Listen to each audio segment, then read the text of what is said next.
Good morning, good afternoon, or good evening, everyone, and welcome to today's webinar, Corporate Resilience, Practical Approaches, and New Management Mindsets. Before we get started, I'd like to go over a few items so you know how to participate in today's event, as well as a reminder about accessing today's content on demand. You have joined the presentation listening using your computer's audio by default. If you prefer to join over the telephone, just select telephone in the audio pane and the dial-in information, if and where available, will be displayed. You have the opportunity to submit text questions to today's presenters by typing your questions into the questions pane of the control panel. You may send in your questions at any time during the presentation. We will collect these and, time permitting, address them during the Q&A session towards the end of today's session. As a reminder, all registrants will receive an email containing a link to download the presentation slides, along with the on-demand playback of today's live session. I would now like to introduce today's moderators. Eric Simonson, Managing Partner at Everest Group, ensures the firm's portfolio of research capabilities comprehensively addresses the entire global services space across geographies, services, and sourcing models. And Nisha Deo, Head of Strategy of Emergent Partners, creates new and enhanced capabilities for companies and leaders to drive corporate growth through storytelling and industry positioning. And with that, Eric, please take it away. Great, thank you. I'm excited for today's discussion. Be an important topic as we're all going through a lot of change.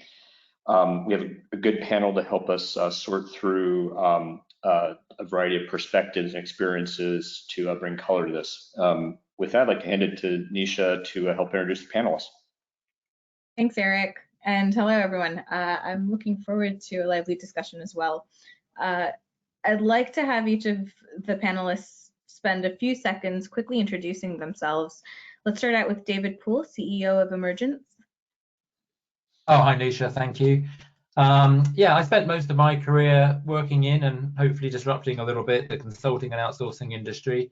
I spent the last five of the last 6 years as co-founder and CEO of Symphony Ventures, which was an RPA consultancy. We successfully sold that to Sites Enterprises, the customer experience company, in 2018. And this year, right in the midst of a pandemic, I pulled together an exceptional team to create Emergence Partners, which is a new strategy and technology consultancy focused on what we call profound transformation. Awesome, thanks, David. Now, Raphael Suri, President and co-founder of WalkMe. Hi, Nisha. Thank you for the time to speak. I'm excited about today as well. My background is an entrepreneur. I was an entrepreneur in my entire life since high school. In the last 8 years, I co-founded and I'm the president of WalkMe. WalkMe is a digital adoption platform. In WalkMe, we raised $310 million. We crossed 100 million in ARR in 5.5 years. 880 employees all over the globe. We did 3 acquisitions. WalkMe built a digital adoption platform that helps companies maximize their return on their technology investments. With that, back to you, Nisha. Awesome, thank you. And last but certainly not least, Jamie Dobson, CEO of Container Solutions. Hello, nice to meet you all. Yes, as Nisha said, I'm the Chief Executive of Container Solutions, also the founder. I spent most of my life developing software, building applications, and watched the way different organizations changed and adopted cloud technology. Cloud technology and building resilient systems is what we do at Container Solutions. Back to you, Nisha. Amazing, thank you. Now, I just want to quickly outline today's discussion. We'll start out by setting the context as to why we're here and what we're all here to talk and think about. We'll then dive into what virtualizing the corporation looks like today. And lastly, we'll discuss managing a resilient mindset and what that means. So let's dive into the context. Today, with what the world has gone through, we've experienced a bit of pressure amidst a little bit of chaos. To ensure productivity can continue, demands on management teams have gone up. Quick fixes have also been implemented. And now we're looking to stabilize in the, as they say, new normal. Business leaders not only have to clean up immediate concerns, but they have to continually develop strategy, plan, communicate change, and ultimately enable and embed corporate resiliency. We're looking at corporate leadership needing to systematically be redefined to lay the foundation for essentially a future-ready working culture.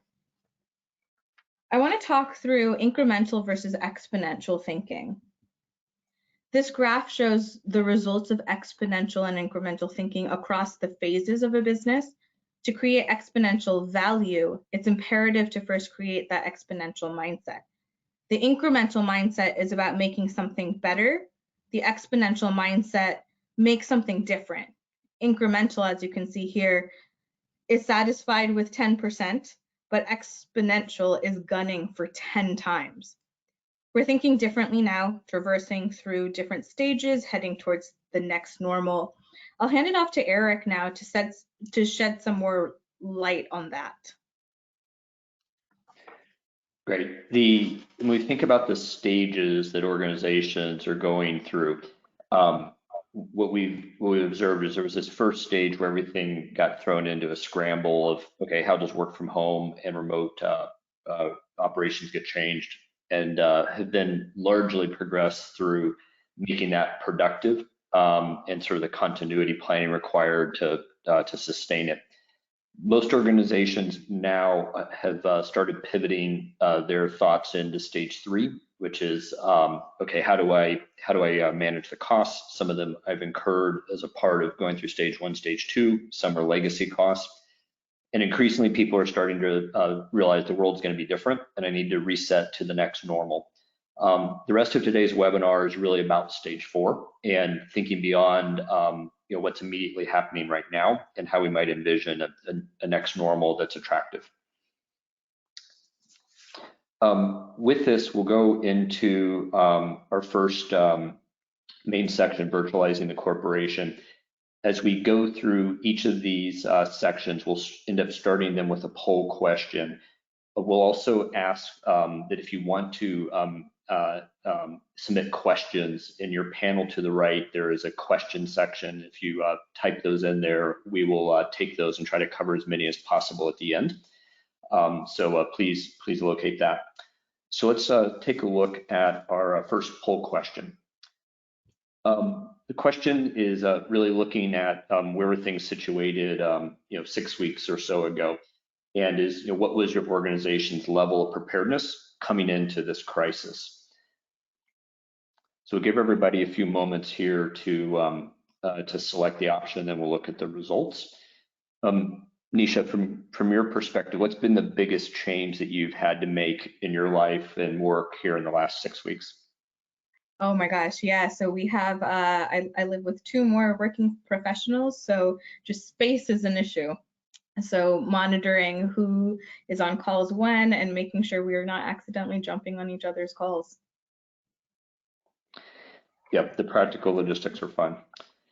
Okay, so we should be getting close, I think, to wrapping up the poll, and we'll see the results here. Nisha and I were preparing, we were thinking,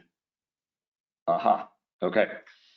So we have a skew towards the upper 2 boxes. So people survived without too many bruises and not too much blood at all. I think we'd expected that we'd see a little bit more in the second bucket, the green, that people were ready in some areas, but not most. But looks like in general, people have survived a little bit more easily than we might have anticipated.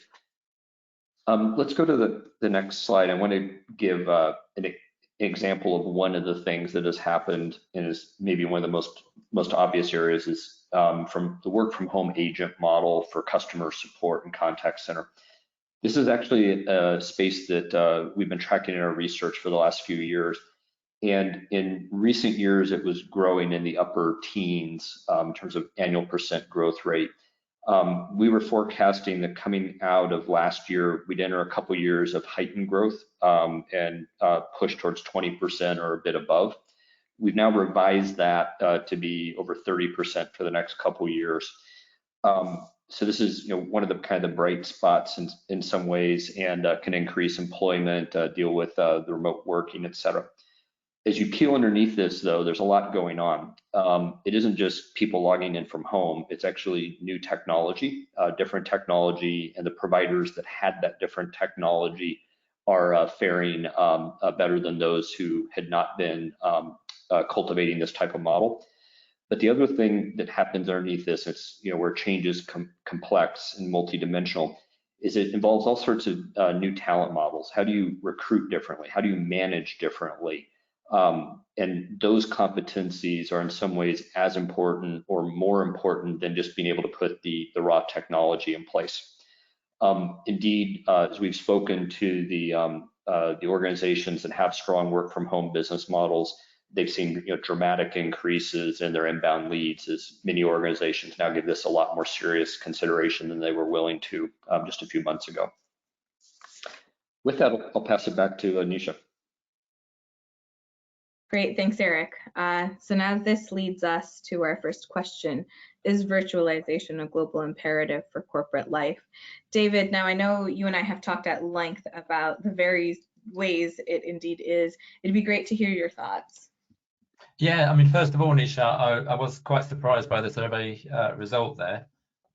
Certainly the clients I've been speaking to recently, I think before the pandemic would have said, yes, we're well prepared, we've got plans in place, we've got BCP, et cetera, we're using cloud and so on. And I think what they tended to realize is that whilst they had all those things in place, they weren't really operational in the sense that they weren't part of the executive culture or driven from the top of the business. So they were there, but they almost had to start again because the executives were not familiar and were not really driving that from the top of the organization.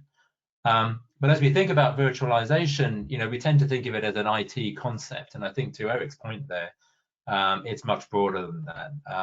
So we should think about virtualization in the context of freeing us from the physical constraints, not just of IT infrastructure, but also location and to some extent from talent, which is a good example in the call center space. But generally speaking, our reliance on human labor, is clearly something that can be impacted. Virtualization and through automation is an answer partially to that part of the equation. So I think as we look at corporate resilience and virtualization as part of that, and I think we'll be discussing this later in this call also. I think it's really clear that this has become now a strategic issue. Resilience is a much broader business and human issue than and whilst virtualization tools, such as the the Zoom and the use of cloud, etc., have been vital, they certainly are not everything in terms of the ability of an organization to recover post some kind of crisis. Also, I think in the past, resilience has been part of and delegated in management structure down to sort of disaster recovery and business contingency planning and continuity planning. And I really think that it's been pushed so far down the organization. Many organizations, those things have become kind of box ticking exercises.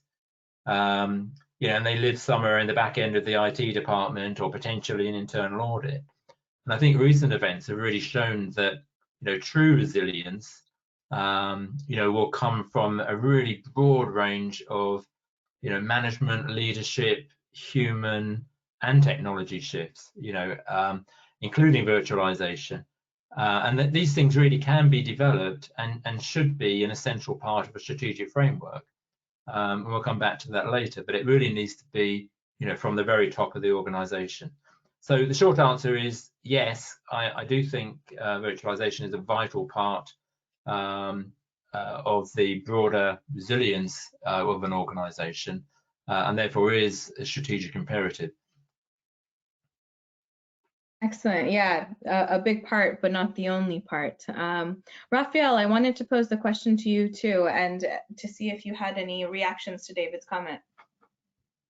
I totally agree that virtualization is not an IT thing. So, I heard what David said. By the way, I think that the results of the survey are as such because the people that have a bad couldn't move to work from home that easily, couldn't join us. That's. But now I'll move into a serious note. No, I totally think that it's. What I found that people struggle with is a lot of the time the work environment, and we were surprised to see that um, it wasn't just people with families and people with like you mentioned, Nisha, like other working adults in the same space.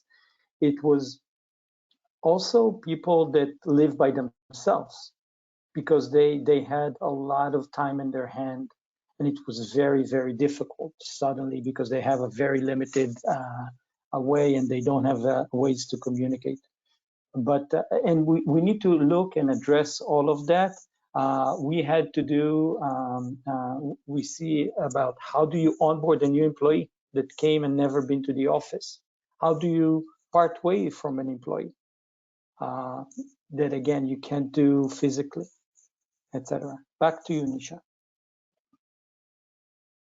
Yeah, excellent. So we spent some time right now talking about the human element of it, and we'll talk more about that on the resilience side. But I want to move on to looking at investments in cloud technologies. So in this data, you'll see gathered by Everest Group, respondents were asked about their independent investments, and you'll see here investments in cloud tech is now we see it shifting to more and more optimized for business growth and value, as opposed to only cost and efficiency.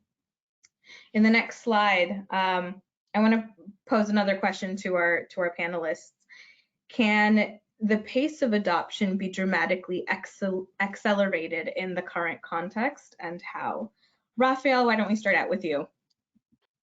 So the short answer is yes, it can be accelerated. The question is, how do you do it? Because now you don't have really good training and employees cannot help one another if they get stuck. So you need to really shift your mindset from training to things that people can self-learn, or better yet, don't have to be trained. Now, what we see leading organizations that are doing it successfully, and we had a customer that had to onboard 80,000 doctors in France, 80,000 doctors into their new system. How do you do something like this? It's about providing just-in-time information and limiting the things of the how-to. So training is only on the substance. So for example, if you have a new system, and let's say this system is a CRM, how do you get into a situation where you don't have to train people? What is the new process? What is the new thing? What has changed? How can the new system support it in a way that they want to use it from day one? Now, if you get into a situation, so for example, none of us needed to be convinced to use a GPS and navigation system because it was immediately better. We immediately saw the benefits versus using the old way, which was map and asking directions. So when you build a new system, you need to think adoption. You don't need to think only about the technical capabilities. You need to think about the user and what will happen in order for him to be successful. Now, ongoing, when you are looking at something external, when you are opening a digital asset to your customers, you would use, like a website, you would usually use analytics. You would track very carefully what are people are doing, what they're not doing, where do they struggle, and you'll also collect information from the support system of what tickets came and could have been handled by self-service, and you will continue optimizing your website to reach your goal. The same thing needs to be with the systems. You need to track and measure how they're used, how well they're used, what is the experience the employee is getting, how many error messages he gets per day, etc. And then continue improving it. So it's shorter and shorter, because at the end of the day, in order to achieve true adoption, it needs to be in the interest of the individual employee as well. And the interest of the individual employee is his day-to-day will become easier. His processes will become easier. With that, I will put it back to you, Nisha. Yeah. So that's really interesting. We actually have a question from the audience in regards to what kind of cloud deployment models across the panel do you see as most favored currently? Our panel or our audience member who's asked this is from the UK, and its take is, to some extent, the hybrid cloud dominates. Jamie, I wanted to pose this question to you. What do you think? So I think, just to answer the question that we started with, it's not about can we accelerate adoption. Adoption has been accelerated. Some of our customers have done more in the last 2 months than they did in the last 2 years. And that's because they had to. So it's not about can this be accelerated, it has been accelerated. Now, as to the question, what was it precisely, Nisha? What is the best cloud deployment model? Yeah. So when it comes to acceleration, what kind of deployment model do you see as most favored? I think we get this question a lot. Should we go hybrid? Should we go all in on one of the public clouds? Or should we use a combination of the different public clouds, so using both Azure, Google, and Amazon at the same time? And I'm sorry to give a standard answer, but context matters. So a hybrid cloud, so for example, we helped a government agency, and their destination was to become 100% in the public cloud, but partially for technical reasons, but mainly for political reasons, they wanted to have a transition.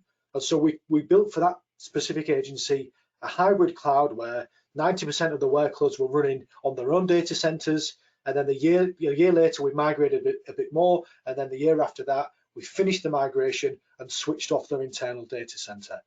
So it really does depend on your context. And related to that, should you go all in on one cloud? Or should you give yourself what we call a cloud exit strategy? And so depending on what you're trying to optimize, if you've got lots of money, but you don't want to be locked in to a specific cloud for a specific reason, then you can automate the migration from one to the other. If you want to go to market quickly and you're constrained financially, you can go all in on one specific cloud's tool set, but then of course you're a little bit locked in, and it's not a joke. Amazon is the new IBM, right? Meaning you can get locked into this set of tools, and actually their business model relies on you doing that. Excellent, thank you. Across the board, accelerating adoption requires change. Eric, can you tell us a little bit more about the impact of such change? Yeah, and let me illustrate this with an example.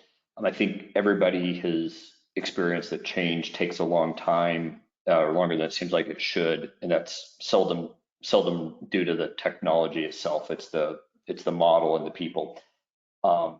And to just illustrate this, and this is a digital adoption platform example. When organizations implement a new CRM, lots of things have to happen. New ways of doing reporting, new ways of entering orders, et cetera. And typically you see that taking a fair bit of time. When change can be focused on the user experience and how to make it intuitive, you can really move the needle. And so there's 4 different metrics listed here. I'll just point out that on all of them, the improvement when you take more of a user-centric view is greater than 50%. And if we buy into the general thesis that change will only continue to accelerate, everybody is going to have to get a lot better at thinking about how do we help the humans get from A to B faster. In this particular case, they ended up saving about 6 hours per user through this reduction, which is, when you think about it, pretty significant. How many of us, when there's new systems are rolled out, wanted to spend so much time learning the new thing, let alone the recall rate and how often we have to call for help from someone. So let's go to the next question, and I'll pose this to start with Jamie, which is, when you think about what an organization needs to do some of the things we're talking about, the virtualization, the acceleration, et cetera, clearly technology plays a big role, but what do people need to be able to do or have to go down this path? Well, my area of expertise is, of course, cloud and cloud native technologies. And when we do an audit with our potential customers and we look at what assets they've got in play, we will check a number of things. For example, how mature is their ability to deploy automatically? How much automation do they have? And what tools are they using? Did they start to move to the public cloud? But what's very surprising for a lot of our customers is just how much of the critical assets are what you could consider soft assets. Is there a leadership program in place? Is the company data driven, right? Do they listen to what their users are doing, and do they translate those user needs or unmet needs into features and things like this? And if you don't have, David touched on this earlier, if you don't have a flexible mindset within the organization, then you can adopt cloud technologies as an asset, but actually it would be a hollow adoption, because you wouldn't be able to get the most out of the technology. And so a lot of people come at, whether it's virtualization or a migration to the cloud, a lot of people come into this thinking it's a technical change, and if we make these changes, we'll be agile and flexible, a bit like Netflix, for example. And unfortunately, they become very disappointed when they realize their management structures have to change and they need to build capabilities. And indeed, coming back to what you said, Eric, you absolutely need to change the type of people you're hiring and the hiring policies. And certainly talent acquisition would be a critical asset, in our opinion, when it comes to virtualization. Great, thank you. David, anything you would add to the points that Jamie's made?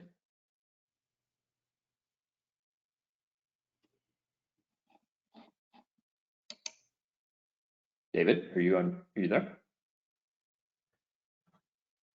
Oh yes, I was muted myself. So yeah, I think absolutely right. We all assume that change is hard, especially complicated technology like mute buttons. I know. I need some of that walk me stuff to make it really obvious. No, I think the point is that the need for technology is clearly there, but technology without the mindset and the sort of the vision of what you're trying to achieve with it is pointless.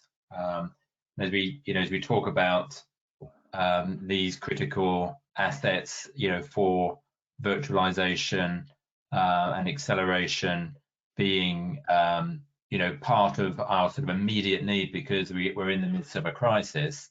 Actually, we should be thinking about these as strategic tools, because this may not be the only crisis we ever have in the next 10 or 20 years as we develop and act out our strategies. So my sense is that these should be sort of strategic and central to the way that we think, rather than responses to a pandemic. And I feel that we're in that sort of stage of recovery, if you like, as we're thinking about coming out of this pandemic now, that we should be thinking about not just the technology, but the way we actually manage our business, the way we lead our businesses, and the way we communicate with our staff, with our customers, with our suppliers. So I think there's going to be very interesting shifts, which really sort of focus our minds a little bit as we start to recover now. So David said, it's Jamie again, what we've seen with our customers, they know they need to have distributed systems that are resilient. meaning if they break down, they will bring themselves back to life. So they know they need to have high availability, and they know this technology is available. So you could think of that as a capability or a technical asset. And they've been umming and ahhing about doing this for the last couple of years. Well, all of a sudden, the crisis has brought into precise focus what has to happen. And indeed, it's become the catalyst. But deep down, they knew strategically they needed this. And so, in a sense, the pandemic was a catalyst or a kick in the pants, if you like, for what needed to be done. Yeah, I think the joke is, so who is a better change agent in for digital transformation? Your chief digital officer or COVID? And it seems to be that COVID is winning the sentiment. Yeah. Nisha, back to you to summarize this for us. Yeah, sure. So, in this section, we talked about virtualization being a global imperative. David talked about virtualization tools being vital, but not the only thing that's vital. We discussed how the motives of cloud investments have moved to provide more business value, and there's a need to accelerate adoption. Raphael noted that adoption can be accelerated for sure, but noted that optimizing training is imperative across the board. Jamie highlighted that your context for driving change really matters when deploying your cloud solution, and having a user-centric view for change is imperative. We also touched on a set of tech considerations. There needs to be a flexible mindset when it comes to technical deployment of solutions, and technology without the mindset of what you want to ultimately achieve, that the end result and the end goal as it relates to your mindset is imperative. So why don't we go to our handy tracker, and we'll see that we're at almost the last chapter, where we'll spend some time discussing resilient management mindset. So I want to go back to basics just a little bit, and what does resilience actually mean? It's toughness. It's the capacity to recover quickly from difficulties. We'll go into the next poll question. Same rules apply. You'll see the poll pop up. You've got the red pen. How would you grade the resiliency of your organization's response as the global pandemic unfolded? Eric, as our audience takes the poll, I'd love to know at a personal level, how have you shown resilience in current times? Well, at a personal level, I think it was when my wife decided we would adopt a kitten, and I agreed to one, and then she came home with four. I have adjusted to that. So that was it was an interesting time. As a crazy cat lady myself, I welcome you to the club.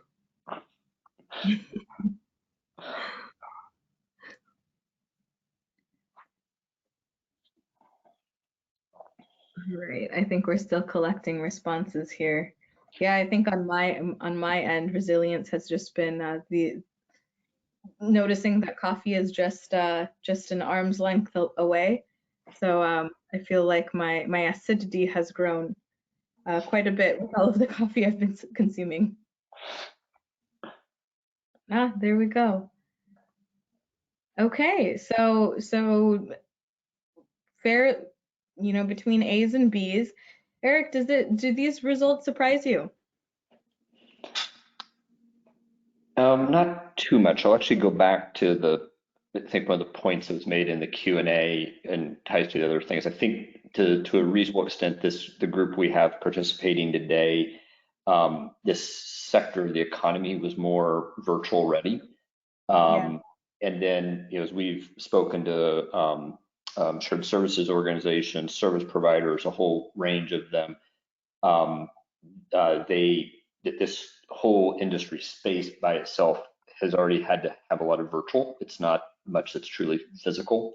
And so the physical tended to be more helped on culture and relationships and whatnot. So no, I'm not too surprised. Maybe some great inflation, but glad to see this. Yeah, definitely. Actually, if we go on to the next slide, you know, when it comes to our resilient mindsets discussion, I wanted to highlight the importance of defining the problem we're trying to solve, and arguably that's half the battle. Let's dive into our next poll question, or sorry, our next discussion question. What are existing mindsets you've seen throughout your experience that limit the progress of corporate resilience? Raphael, I'd like to punch this one to you and get your thoughts on this. I think the main thing that keeps people and stops the progress is that we were too fixated about the technology aspects, and we're less focused about the user and the tasks at hand.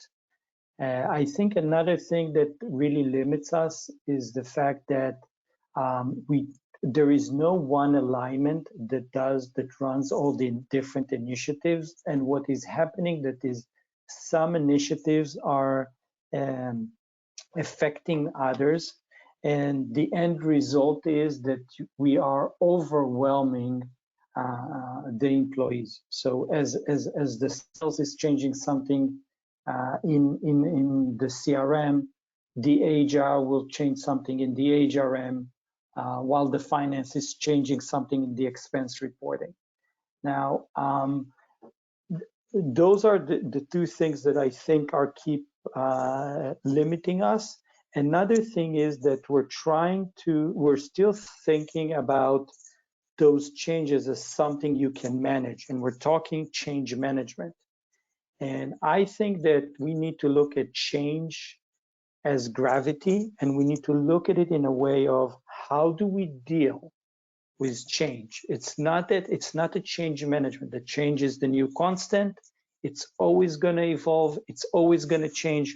We're not going to be able to determine. We're not going to be able to control the change like in the past. A lot of the things will be enforced upon us, whether it's by COVID in this example, but mainly because of the fact that the technology stack is accumulation of many different vendors, each working on their own timeline, and we're accessing it via other sets of vendors. So via Chrome and via Edge and via Firefox, and that changes as well. So there is, when you look at the amount of change that we have to face, it's much harder, and trying to manage this and not deal with it is I think something that limits our ability. Yeah, so there's a lot of change we have to face, and I wanted to double tap on your comment about overwhelming employees. David, what do you think about that comment around resilience and having that employee mindset? Yeah, and I think you know, we operate within a set of beliefs that we believe to be true, obviously. So I mean, I think a really interesting example from a client just recently was a client that said to me, look, we have 2 shared service centers in India. We have one on the East Coast, one on the West Coast, and of course one backs up the other one. But what we didn't consider was that all of India would be shut down literally in 24 hours. That was just not a scenario that ever came to mind. And I think it's these really, you know, unpredictable situations that no one believes could be true that we may see coming true. You know, and I think going back to Jamie's point, you know, looking at Amazon versus Microsoft versus Google as a provider for cloud, you know, who's to say what could happen to any one of those? We just don't know. We at the moment we believe them to be completely impenetrable and infallible, and nothing could ever go wrong. But things do go wrong, and I think you know, we have to open our minds to think about, you know, all possibilities that could you know, that could face us. And then the, you know, to Raphael's point is, you know, how do you suddenly overnight make it really simple for change to happen potentially for tens of thousands or hundreds of thousands of people. And I think that's that's really the reason that this is such an important part around resilience is, we really have to think of quicker ways to learn, quicker ways to develop, and quicker ways to change our companies. I always think of the last 20 years as being very bad for corporate resilience. So typically, as a CEO, I'd never read modern books about management. I found them to be mainly useless. But I do like to read books from the 1960s and the 1970s. And one thing I like to quote is that Peter Drucker used to always talk about the management need to balance the entrepreneurial urges and the urge to conserve. And in my experience, I very rarely come across executives who know anything about entrepreneurship and about development. And if you have a mindset of innovation and development, should a crisis come and you get hit in one area, you start to bounce back in another. The way a lot of large organizations currently function is that they're paying dividends, they're stripping themselves of cash, and they're acting, they say change is a constant, and they learn that when they go to university, but they act as if nothing's going to change. And so if we ran our home budget with that mindset, we'd have no money whatsoever, right? So I think you learn more in home economics class than some of our executives know about running a business. And that mindset that things won't change and the shareholder is king literally strips resilience out of organizations. And I think that's a key mindset that really does inhibit resilience. Yeah, totally agree with that, Jamie. And one interesting example I saw of that recently was just looking at the airlines. Most of the airlines are on their knees, including Virgin and British Airways, and others are just literally on their knees. And whereas you look at an airline which you wouldn't think necessarily would be incredibly strong and resilient, you look at Qantas in Australia. It has, it's got money in the bank, it's paying its staff, it is operating as a truly resilient enterprise. And guess what? It has a permanent center that just looks at resilience and disaster as a permanent strategic issue. And very few organizations invest in that. As you say, they tend to give their money back to the market far too quickly before they've worked out just how resilient they are financially. So it's interesting you should mention Qantas, an Australian company, because we don't talk about resilience at Container Solutions. We talk about bounce back ability, and that's a word I think emerged in Australia from rugby league. And the idea was that how quick can you come back from failure? So we often talk about bounce back ability. So that doesn't surprise me that they have that mindset. That's really interesting. Yeah, I mean, I think the cliche is change is inevitable, right? Clearly, there's a lot to be said around this topic. Eric, can you take us through how the perspective of organizations is changing? Yes, absolutely. Good discussion there. We ran a survey a few weeks ago, first part of April, and asked organizations what sort of change they were assuming they would be pursuing. And if you just focus on kind of the pink bars in terms of those that are pretty strongly committed to certain change, the top one was more business continuity planning, and I think that's not too surprising. The second was actually eliminating processes that people realize they don't actually need to do. And I think that's, this is above other things like cost cutting, work from home. There were a number of other initiatives that came in below this. And I think it's been interesting for people to realize that, okay, when you actually change things and kind of strip things down to, okay, what needs to happen, there's been a lot of artificial complexity and requirements introduced. Now, for people to do these things, particularly the business continuity plan, I think one of the mindsets that people have to wrestle with is what's considered a reasonable way of framing a business case. In effect, we've gotten pretty good at short-termism and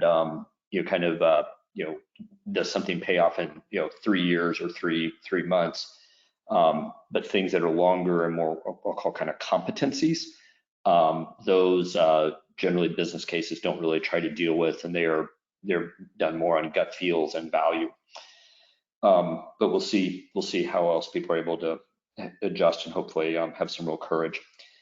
So all this changes, in some ways we've spoken about it from those trying to create the change. There's another side to this. I want to tee up a question here, which is on the change journey, the employees have to come along on that. And there's been a lot of change here recently. People have undergone, and I think it's pretty easy for people to see a lot of additional changes forthcoming.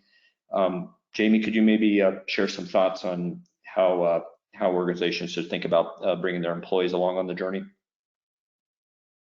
Indeed, I'm very happy to, well, at least try to share some of the insights that we've picked up along the way. I think in general, when it comes to general change, especially technological change, it's important that management have got credibility. So some managers, they're a little bit guilty of chasing shiny things. They go to a conference one year, they come back with, they say we're doing agile, and then they're doing DevOps, and then they're doing cloud. Now imagine if you work at such a company and your management announces they're going to do another change initiative, but deep down you don't believe they've got the tenacity to see it through. So I think you have to have a sort of a credibility when doing normal technical change. In the time of COVID, in a crisis, I think there's a few key things you really need to stick to. Communications need to be clear, and they need to be honest, and they need to be regular. So at Container Solutions, we do a daily message that comes from me, and on Friday we have an all hands, and we talk honestly about people who are not feeling very well, any anxieties people might be having, and we specifically attack rumors. So this is going to happen, right? Or there are going to be layoffs, and we will either confirm the rumor or we will use rational, calm explanations to kill the rumor. And the other thing we talk about is the nature of crisis. So all of this talking tends to give people hope, and it tends to give people less fears. So for example, decision making, we always say the two things you need to make a good decision are information and the time to analyze it. And these are exactly the two things you don't have during a crisis. And so what we try to focus on is, hey, we're going to get through this.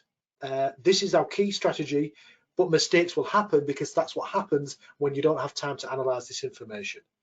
And then I think the last thing is to do with treating people as real humans.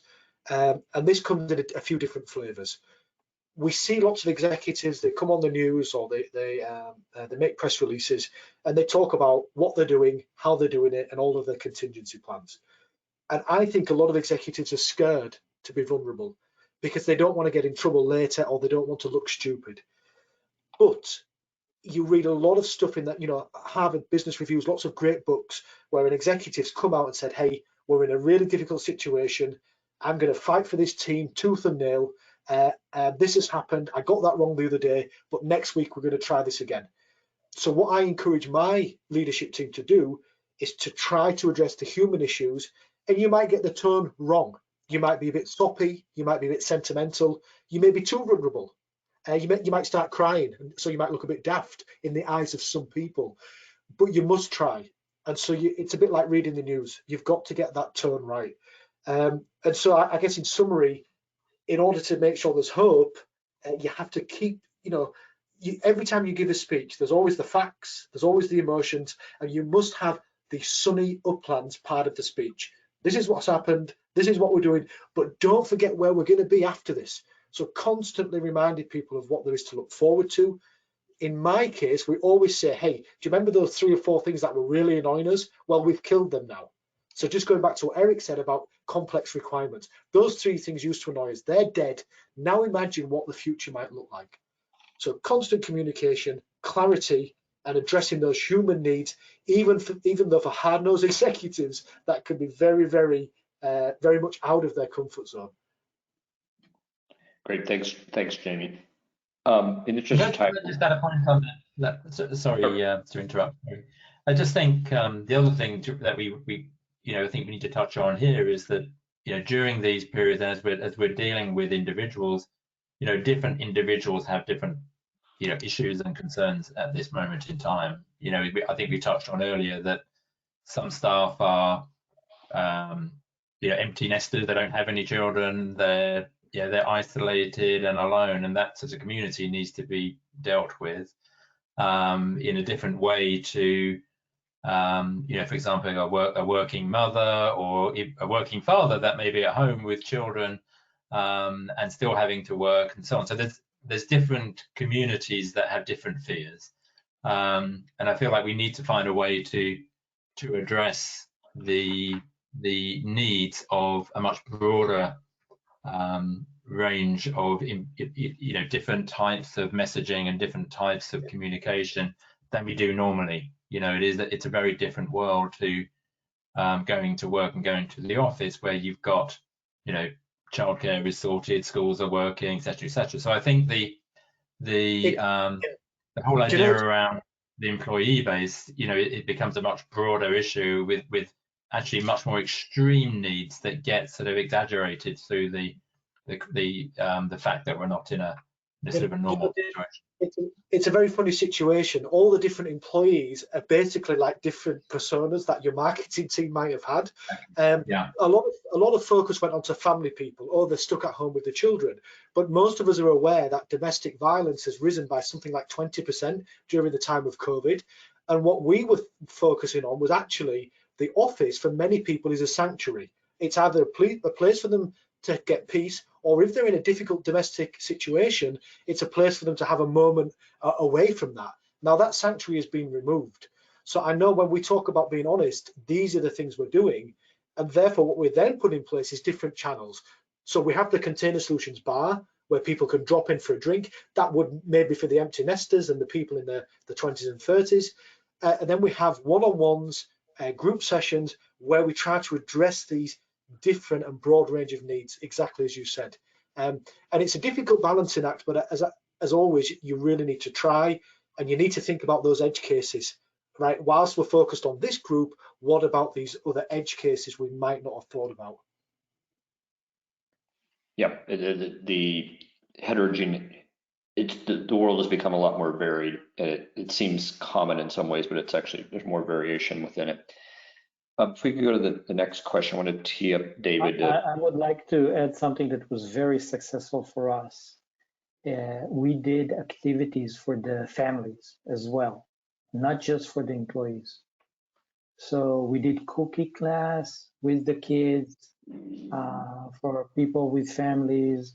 And we did one day where we brought a performer that made the kids and operate them. And we maintained also the extracurricular activities, anything that's not related to the job itself, but we used to do in the past. We continue doing it. So I think this is very important because you want to try and maintain some kind of routine and make sure that people are involved. We also insist that everybody connects with the video all the time, connects with the video, and it's been hard first on people, but then everybody got the hang of it, and it also made a difference because it forced them to dress up, it forced them to shave and shower, and I think it's other things that we need to think about because the human aspect is very important. Thank you. Yeah, it's a great point. It's as we both were preparing for this webinar and today, it's kind of heartening how much of this is circling back to the human side of everything we're all going through. David, when you've given some thought to what should corporate resilience be and how organizations can maybe attack it in a more structured way. Can you share some of your thoughts on this? Yes, thanks, Eric. I think important really here is that your organizations think about the broad spectrum of things that need to be considered when you think about resilience. And if we move to the next slide, we developed essentially a framework which, whilst it's a very highly detailed sort of diagnostic tool, the idea really here is to help organizations realize that if they have long-term plans, that resilience is a strategic issue. Anybody that has a strategy knows that the strategies tend to endure 3, 4, 5 to 10 years. And if you believe that nothing is going to change and everything's going to plan, and you don't need to consider how events might knock you off course, then you're not a very good planner. So our sense here is that resilience is part of your strategic toolkit that helps you make sure that you can keep going with your long-term plans, even when events might try to make things happen otherwise, whether it's climate change, whether it's terrorist activity, whether it's shifts in global politics or other pandemics. Who knows? But the idea is, if you want to deliver a strategy in the longer term, then you need to be resilient, because you need to stay on course. And I think that's partly what we've been doing here. And with our clients, what we're doing is a very detailed diagnostic that goes across the whole thing, like what in terms of leadership skills. Were you great leaders? Were you a great employer? Did you have information systems in place? Can you plan and change, to make yourself more resilient going forward? And I feel like it's really we've developed this as a sort of a tool to assist in the long-term plan. But actually, if you're looking at short-term issues in terms of how you recover from a pandemic or this current pandemic, there's lots of really useful aspects here that we've developed over the past period as we've developed this methodology. So I think it's actually we get a bit of a taster for this, I think, in the notes that will come out afterwards, because there is a little survey which people can take, very, very summarized version. But I think this is, really what we're saying here is that to have a framework that is very broad and covers all of those aspects of human leadership as well as technology, asset management, what's happening in your supply chain, how you deal with your customers, how you deal with your suppliers, and how you deal with your employees, is being vitally important, and as vital as what happens in your information systems. And I think this is a very useful tool which we're happy to take clients through and to really help them support their resilience going forward as part of the bigger strategic picture. David, it's Jamie here. I just wanted to ask a question about the framework.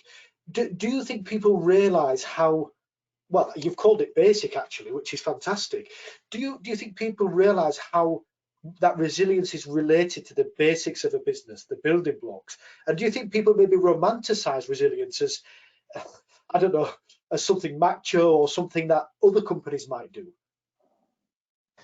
Yeah, it's interesting, isn't it? Because I think most people feel they're resilient because they've done their ISO box ticking, or because they've they've got a BCP plan. But no, so much of this is, and people will be remembered for their heroic acts, the way they've dealt with, the way they've dealt with their staff, or the way they've dealt with their supply chain.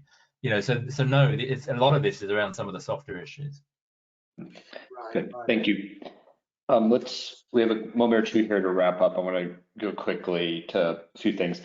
As David mentioned, there'll be some resources people can access through links in the webinar document we'll distribute after this.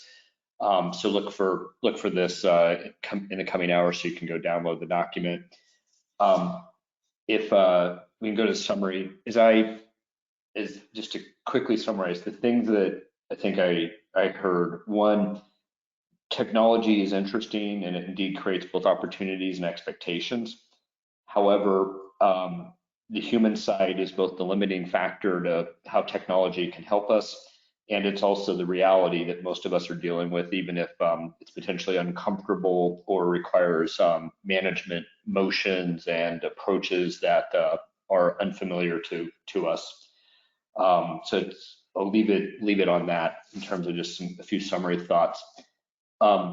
We won't have time to get to the Q&A directly. There were some great questions, some worth an hour and a glass of wine by themselves. Some of them will look to find ways to follow up with people separately. And with that, thank you for your time today, and hope you enjoyed the webinar. And we'd like to thank Eric and Nisha and David, Raphael and Jamie. And thank you everyone for attending today's webinar. Again, you'll receive a follow-up email within 1 to 2 business hours with a link to download the presentation slides along with accessing the on-demand playback of today's live session. And on behalf of Everest Group, Emergence Partners, and our fellow panelists, thanks for joining us today and have a great rest of your day.